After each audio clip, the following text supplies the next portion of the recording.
Welcome to Diversity Training, Lesbian, Gay, Bisexual, and Transgender Sensitivity Training Module. CHATS is committed to creating a safe and inclusive environment for the LGBT community in all aspects of the organization. We demonstrate our commitment by creating a supportive work environment, providing inclusive and accessible services, providing sensitivity training to employees and volunteers. This training is intended to increase your competence working with people from the LGBT community and give you the tools to provide LGBT-appropriate services and avoid inappropriate behavior based on someone's sexual orientation and gender identity or expression. After this module, you will know what legislation protects people from the LGBT community from harassment and discrimination, understand the differences between sexual orientation, gender identity, and gender expression, understand the barriers people face to access services, and learn strategies you use to contribute to creating safe spaces in the workplace. Under the Human Rights Code, people are protected from discrimination and harassment based on their sexual orientation, gender identity, and gender expression. For legal and social purposes, a person whose gender identity is different from their birth-assigned sex should be treated according to their lived gender identity. In a case that was brought to the Ontario Human Rights Tribunal, it was said that for transgender people, insisting on their treatment in accordance with their birth gender for all purposes is discriminatory because it fails to take into account their lived gender identity. The Occupational Health and Safety Act, under the Workplace Violence and Harassment section, protects people from workplace sexual harassment that involves actions associated with sexual orientation, gender identity, or gender expression. To increase your understanding and knowledge on LGBT topics, we will highlight commonly used terms and concepts. Biological sex is your physical body, anatomical sex, which is assigned to you at birth. Gender identity is your self-identification as man, woman, neither, or mixture. A person's gender identity may be the same as or different from their birth-assigned sex. Gender expression is how you express your identity in a masculine, feminine, or androgynous way.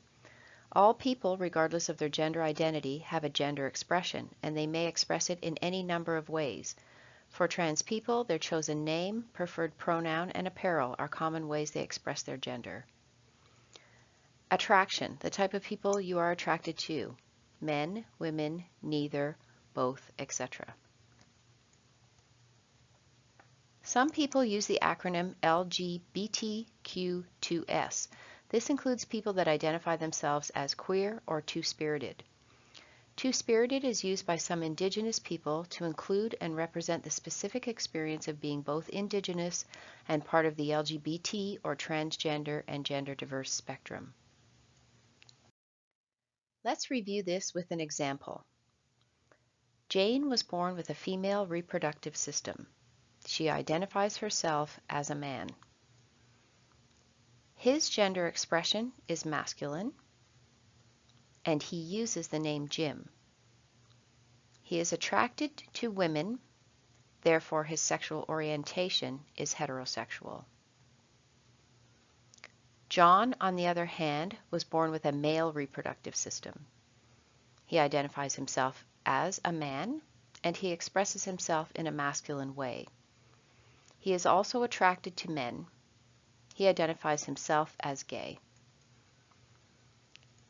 Here are other variations of sex, gender identity, gender expression, and sexual orientation.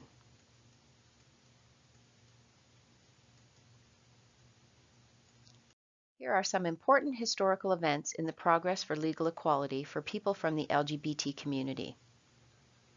In 1969, homosexuality is decriminalized in Canada. In 1995, Ontario becomes the first province to legalize same-sex adoptions.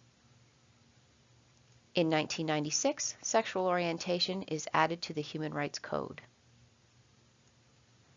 In 2005, the Federal Civil Marriage Act, legalizing same-sex marriage across Canada, is given royal assent. In 2012, gender identity and gender expression are added to the Human Rights Code. Let's review some of the barriers people from the LGBT community face. People from the LGBT community often face a lifetime of stigma and discrimination. The fear to disclose sexual orientation or gender identity may mean they do not receive appropriate care. They are at a higher risk for negative health outcomes later in life, including depression, suicide, substance abuse, and smoking. They report more feelings of isolation from their communities. Confidentiality, like in any other aspect of your work, is very important when interacting with people from the LGBT community. Recognize that someone's sexual orientation, gender identity, or family makeup can be a sensitive topic, and these disclosures should be treated in a confidential manner. If it is disclosed to you that a coworker, a client, or anybody you interact with in the workplace is trans-identified, transitioning, gay, bisexual, or lesbian, continue to treat them with respect, care, and dignity.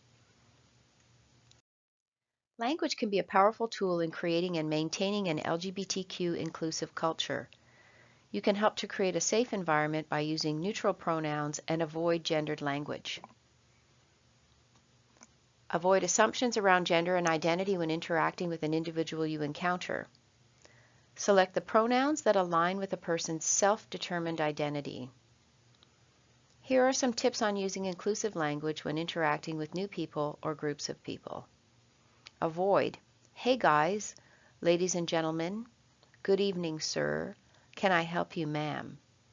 Consider using, "Hey folks, distinguished guests, good night everyone, how can I help you?" Creating safe spaces is everyone's responsibility. Here are some things you can do to create safe and welcoming spaces for everyone. Don't make assumptions. Never assume an individual's sexual orientation or gender identity. You can only know if they disclose it to you. If they do, continue to treat people with respect, care, and dignity.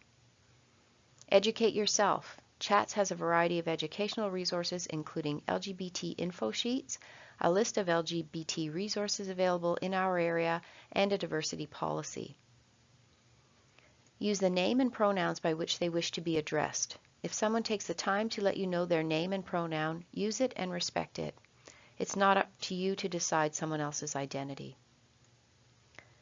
Use sensitive language, say partner instead of wife or husband. Approach them showing empathy, open-mindedness, and without rendering judgment. Thank you for participating in CHAT's diversity training. If you have any questions or wish to receive further information, please feel free to contact CHAT's Human Resources Department.